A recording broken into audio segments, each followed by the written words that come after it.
Welcome to another library haul by me. And I actually picked up these books from the library about, I don't know, half a week ago, so I've actually already consumed some of the information that I picked up from the library. Pretty sweet haul. Books, music, and DVDs. My first CD I got Wilco's new album, Shmilco. Um, I'm not a diehard Wilco fan, but I do like this album. I like all of Wilco stuff, most of Wilco stuff. This one is not my favorite. It's gotten lots of accolades in the best of lists and stuff of music. This is very like subdued, very quiet and kind of just low key. Some good songs on here though, and I'll never say no to a new Wilco album. All right, this is Jenny Lewis, The Voyager. Um, Not a huge. I'm really new to Jenny Lewis. I just heard that song, "Just One of the Guys," and it's very catchy. And I was whistling a lot, and I thought, well, I'll get the CD. Jenny Lewis, pretty good. Deadpool. I'm a little late to the party here. This came out a while ago. Has already gotten all the kinds of reviews and really high reviews. Lots of people really like this movie. I just watched it last night actually, and I liked it. I put it off watching it for a long time because I generally don't like the glamorizing of gratuitous violence. I don't mind violence in movies when the violence serves like a dramatic purpose and is like integral to the plot. Like I think of Braveheart. Like people have to fight and it's like life or death, and so the violence is like gruesome because that's what violence really should be. You know, it's like horrifying. Yet in Deadpool, it's like funny violence, right? And that's definitely the case in this movie. And so that part of it, kind of, I don't know, I still didn't really like, especially when it's a comic book character. And I know a lot of kids are watching this, and it makes me feel bad for kids who like watch this stuff and kind of like, I don't know, a little creepy. But pretty good movie, Deadpool. I haven't watched this yet, but I'm even more excited about it than Deadpool. Weiner. It's a documentary about Anthony Weiner, the politician.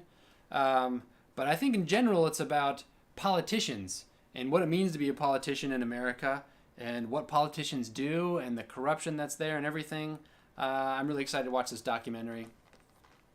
I generally am not a big into government and politics that much. I kind of feel like with the election that just got over, everyone was into politics, probably just a little bit too much. I think we do a little too much image crafting on our Facebook accounts about who we believe in and what we believe. And so when a politician wins or loses, we take it very personal. And I want to be an educated citizen, but I don't want to I don't think there's any education to be made via Facebook or the news in general. I think stuff like this and books that are the best way to get educated. So I'm excited about it. How to read a book. This was thicker than I thought. I did not know that this was like over a 300-page book about how to read a book. When I saw this online, I thought, oh, this will be cool. This is like recommended classical guide to intelligent reading. I'm like, this will be great. I'll probably be able to read this, get some interesting insights. I don't know if I'll be able to get this whole thing in time with the other books that I'm reading. That said, the reason I got this book is, again, going back to the fake news problem that's frequently quoted nowadays. The problem isn't the fake news. The problem isn't Facebook. The problem is knowing how to read the news. It's about being a smart person who's able to read something and be able to infer the angle that the person writing is taking it, what the agenda they have, what they want you to think, what they're saying versus what they mean. All that kind of stuff, which I kind of want to get out of this book, is like I want to get better at being able to read something critically and be an educated person as opposed to someone who blames the media for the information that they create. It's like with diets. No one ever says that we say we have like an information overload, but that's not true. With food, no one ever says we have a food overload. No, you've got an eating problem. Just like with the information you consume, you have a media consumption problem. It's not the media's fault. You don't know how to read news. So I want to learn how to read the news. Dark Matter, the latest novel. This is by Who is this? By Blake Crouch.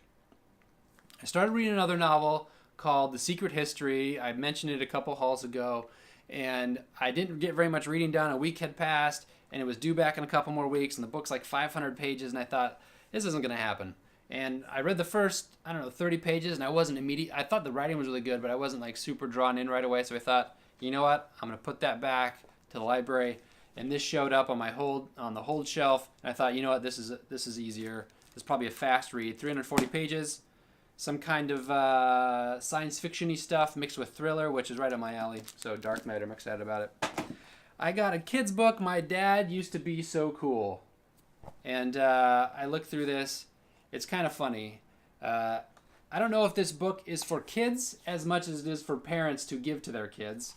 But I'm going to read it to my kids, and I thought it would be fun. I say it's mostly for parents more than it's for kids because parents like to think that they're cool. I think that I'm cool, and I think my kids would think I'm cooler if they just realized how much cool I used to be. But of course, it's all very, very delusional. Lots of delusion, self-delusion going on. To think that I'm cool, and that I can give this book to my kids and help them think that I'm cool. But great haul.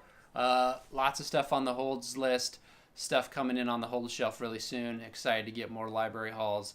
My library has games, which I'm going to start bringing home to play with my kids. Also, I decided to put more things like this book for my kids. Put a lot more books on hold for my kids that I can read with them that I'm interested in. A lot of times I go to the library, I always take my kids with me, and they pick out picture books, story books that we read at bedtime. But I've decided I'm going to start getting like really thick like books about interesting concepts that I can sit down with my kid and be like, hey, let's look at this book together and go through all the pages and look at all the pictures and talk about it in an effort in the new year to be able to spend more quality time with my kids. I think that's a common refrain. I want to spend more time with family, but I have a hard time defining what spending more time with my family really means. You know, like it means different things to different people. What I consider spending time with my family is not what my kids think it is or what my spouse thinks it is. And so I'm trying to figure out new ways of spending time with my kids so it feels like we're spending time together, not just in the same house at the same time. Anyways, we'll see you next time in 2017. Happy library. See you later.